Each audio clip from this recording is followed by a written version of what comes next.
Look up at the night sky on a clear evening, and there it is, a faint red light, glimmering with the promise of the unknown. Mars, the god of war to ancient civilizations, and now, a symbol of hope, survival, and escape. In the imagination of our species, Mars has played many roles. It has been the setting of alien invasions, the cradle of hypothetical civilizations, the backdrop of countless novels and films. But now, we are beginning to strip away the fiction. Now, Mars is no longer just a story. It is becoming a plan. Space agencies, corporations, and visionaries are all looking outward. There are blueprints for Martian habitats. Rocket prototypes are being tested.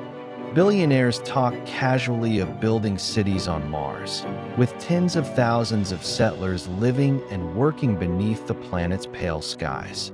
But beneath all that ambition is a sobering truth. Colonizing Mars is not only the most expensive thing we've ever tried to do, it's possibly the most dangerous, the most ethically complicated, and the most uncertain. This isn't a tech problem. It's an existential one. We're not just sending people to Mars. We're sending our values, our limitations, and our flaws.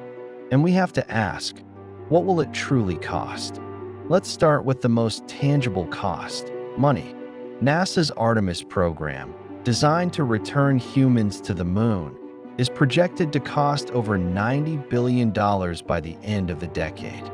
And the moon is only 3 days away.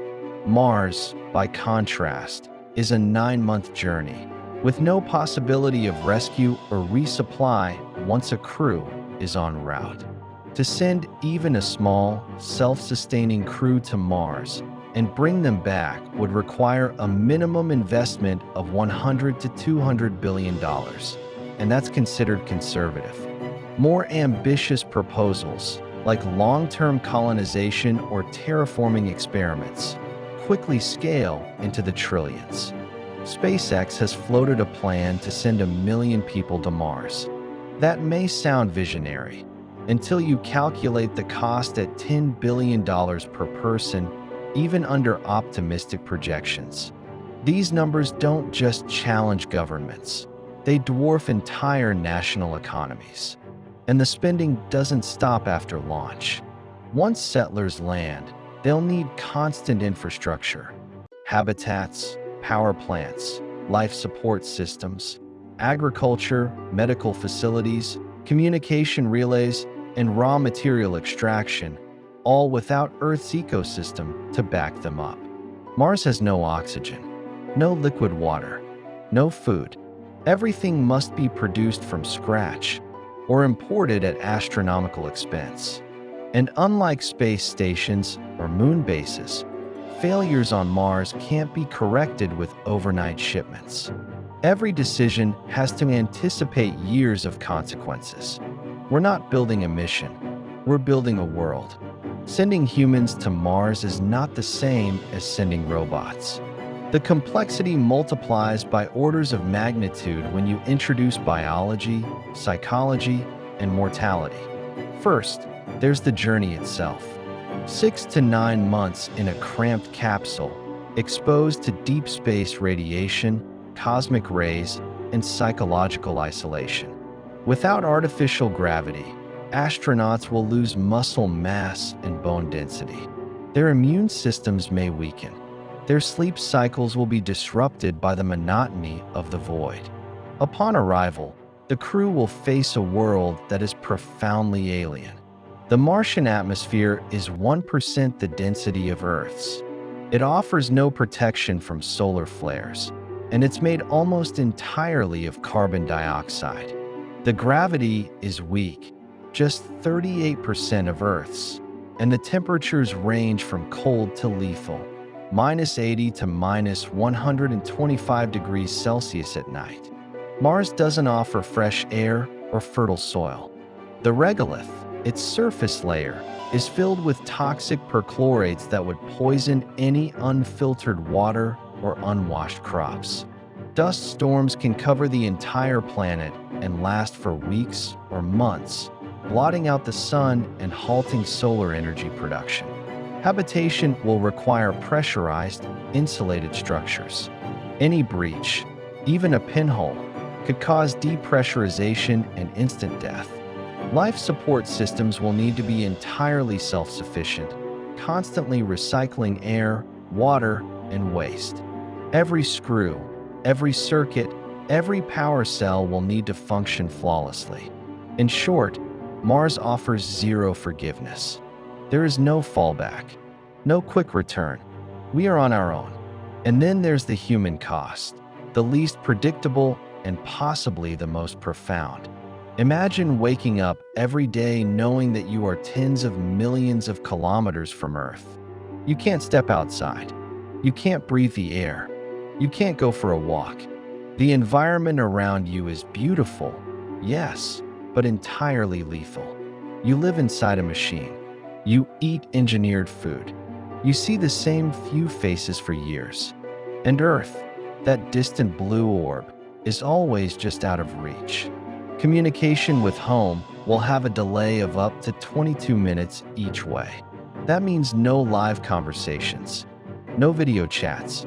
Every message is a monologue sent into the void, hoping for a reply. That kind of isolation does things to the human mind. Psychologists worry about long-term confinement, depression, anxiety, group conflict. What happens when someone has a breakdown? Or a psychotic episode? What happens when interpersonal tension grows into resentment? Or worse? Then there's the physical toll. Even if we solve radiation shielding and artificial gravity, we don't yet know what years of living in Martian gravity will do to the human body. Will children born there develop normally? Will muscles atrophy permanently? Will immune systems collapse? To colonize Mars is to gamble with human health at every level: biological, psychological, and social. And we won't know the consequences until we're already living with them.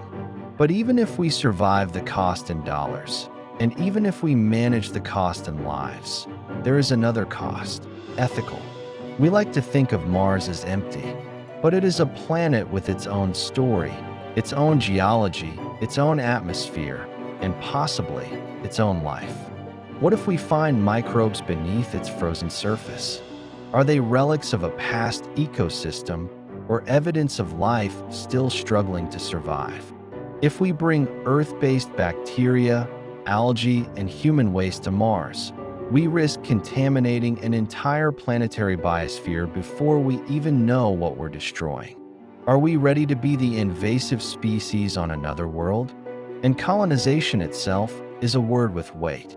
It implies domination, occupation, ownership.